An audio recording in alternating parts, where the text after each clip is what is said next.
Hey there, welcome to the College Investor Audio Show. We're so glad you're hanging out with us today. We take a look at this topic, and we've been talking about it a bunch, but it's important. 554,000 borrowers still stuck in student loan repayment backlog, even despite all the record processing.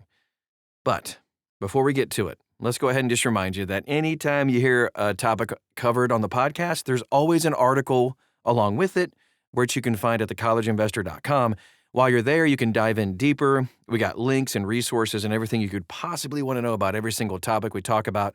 Also, like, follow, share, click around, do all the social media things. Just search for The College Investor, and you'll find us pretty much wherever you are.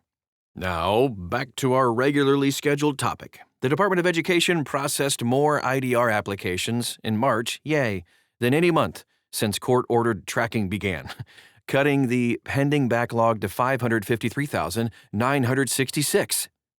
That's down from 576 and change thousand in February and from nearly 2 million in April 2025. Okay, there's some progress. The March status report, which you can find in a PDF file inside this article at thecollegeinvestor.com, which was filed today in federal court, also shows IDR loan forgiveness resumed after 2 consecutive months of 0 discharges. You can take a look. There's a deep dive into all the numbers. I'm not going to go into it because you just get lost in audio form. You can find everything you need to know inside this article. So here's what's new. 2 things stand out in the March data. First, the department processed over 424,000 applications, the highest single-month total reported under the court order. That outpaced new incoming applications by more than 100,000 applications. That's great, which is how the backlog continues to shrink even as new filings surge. The second thing, and more significant for affected borrowers, IDR forgiveness is back, baby! The January and February reports both showed 0 discharges, raising alarm among advocates and borrowers who had qualified for loan cancellation under income-driven plans. That's like the point. In March, 21,200 borrowers received discharges. Congrats! Which is split primarily between income-based repayment, over 10,000, and the original income contingent repayment plan at 9,900 discharges. Okay, now let's talk about the PSLF buyback problem, and it's been a major problem. The IDR backlog is shrinking, but the PSLF buyback queue continues to grow. Pending applications rose to just under 90,000, and the department decided only 3,200 and change in March. At that pace, borrowers at the back of the line face a wait is measured in years, not just months. The department did process 10,050 PSLF discharges during the month. That's good. Here's what this means for you as a borrower. If you applied for an IDR plan recently through studentaid.gov, your application is processing within days.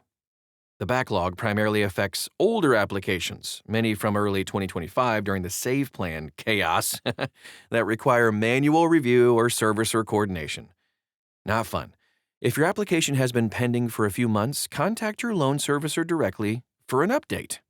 It's also one of the big reasons for higher denials. These old applications are likely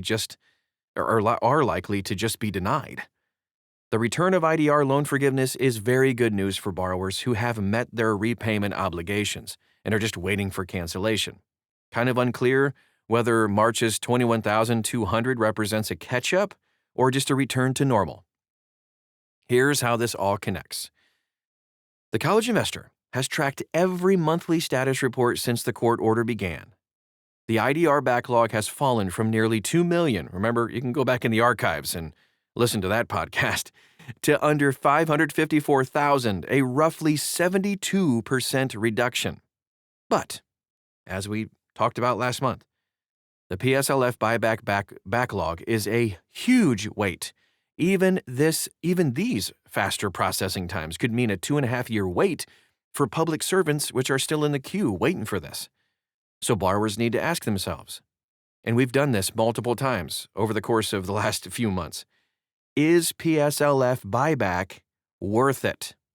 Here's what to watch for. Watch whether the IDR backlog continues to drop as 7 million SAVE borrowers change their plan, Also, continue to watch whether PSLF buyback processing continues to ramp up. And we're obviously going to keep an eye on this like a hawk. You can follow, like, and all the things on social media. Search for The College Investor. You'll find us. We promise we will keep you up to date and walk you through any questions you might have about this chaotic situation, although it is getting better, as we can see. And you can also check out this article, too, at thecollegeinvestor.com. Thanks so much for stopping by today, and we'll talk to you again real soon.